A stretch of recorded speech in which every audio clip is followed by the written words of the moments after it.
दिव्या को देखने लड़के वाले आए हैं, लेकिन उनकी बातों से लग रहा है कि वो लंबी लंबी फेंक रहे हैं। हमारे यहाँ 5 कार हैं, 7 बाइक्स हैं, फिर भी हम बस से आए हैं। वो क्या है ना कि हमें दिखावे का बिल्कुल शौक नहीं है। बड़ा नेक ख्याल है बेटा। लेकिन खुद की गाड़ी में बैठना दिखावा थोड़ी ना होता है। अरे हम दिल्ली से आए हैं, वहाँ पोल्यूशन बहुत है ना, तो हम गाड़ी में नहीं निकलते हैं। हाँ, ये उससे भी बड़ा नेक ख्याल है बेटा। लेकिन अगर आपको पोल्यूशन की इतनी चिंता है तो घर में 5 कार और 7 बाइक क्यों रखी है? अरे इतने पैसे हैं, फुर्सत में क्या करेंगे, कुछ ना कुछ खरीद लेते हैं। अभी पिछले ही हफ्ते एक हेलीकॉप्टर खरीदने का सोच रहा था। तो क्यों नहीं खरीदा? अरे उसके पंखे हवा ज्यादा देते हैं, हमारी माँ को ठंड बहुत लगती है ना, अब बुजुर्गों का ध्यान रखना पड़ता है ना। अरे वाह वाह, ये तो बहुत बड़ा ऊंचा और नेक ख्याल है। हम कैसे मान ले कि ये लोग झूठ नहीं बोल रहे हैं? अरे हमारा परिवार झूठ नहीं बोलता।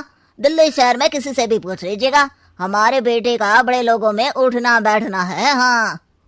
अरे छोटो चुप रह, इतने बड़े लोग हैं, झूठ क्यों बोलेंगे?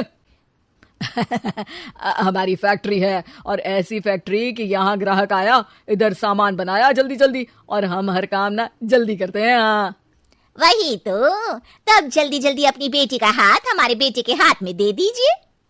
दिव्या के पिताजी दिव्या के भाई छोटू की एक भी बात न मानते हुए दिव्या की शादी दिल्ली के इस फेंकू परिवार में करवा देते हैं। जब दिव्या ससुराल पहुंचती है तब, आपकी कार्स और बाइक्स कहाँ है?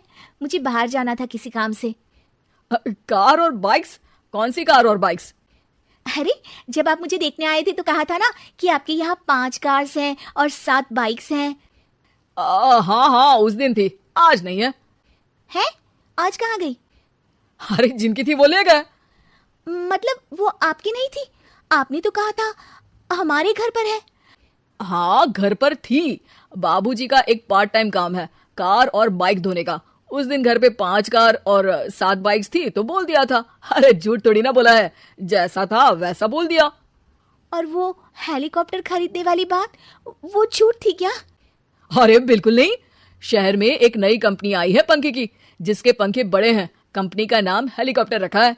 जब लेने गए तो हवा बहुत तेज फेंक रहा था, तो माँ ने बोला ठंडी लगेगी बेटा। वैसे भी दिल्ली में ठंड ज्यादा होती है ना। झूठ कहाँ बोला मैंने, जैसा था वैसा बोल दिया। हे भगवान! और वो फैक्ट्री वाली बात, इधर ग्राहक आया उधर सामान तैयार। अरे वो भी तो बिल्कुल सही है। मेरा ना पानी पूरी का ठेला है, इधर ग्राहक आता है उधर पानी पूरी बना देता हूँ। अरे झूठ कहाँ बोला, जैसा था वैसा बोल दिया। हे राम, मेरे तो कर्म फूट गए। आपने तो कहा था कि आप लोगों का बड़े लोगों में उठना बैठना है। अरे है तो, पहले मैं बहुत बड़े लोगों के यहाँ नौकर था। जब भी कोई गलती करता तो वो मुझसे उठक बैठक लगवा देते। हो गया ना बड़े लोगों में उठना बैठना। दिव्या अपने साथ हुए धोखे पर रोने लगती है और ठान लेती है कि वो ससुराल वालों को लाइन पर लाकर ही रहेगी और उनकी ये झूठ बोलने वाली आदत छुड़वा कर रहेगी। आप लोग खाने में क्या लेंगे? करेला खा लूंगा। अरे मुझे तो टिंडे खाने हैं। कद्दू खाऊंगा। अच्छी बात है, खाने के टेबल पर मिलते हैं। शाम को जब सब खाने के टेबल पर मिलते हैं तो सब देखते हैं कि टेबल पर प्लेट्स में एक पूरा और कच्चा कद्दू रखा है, कच्चा करेला रखा है और कच्चे टिंडे भी रखे हैं। बहू ये सब क्या है? ससुर जी के लिए करेले, आपके लिए टिंडे और श्रवण जी के लिए कद्दू।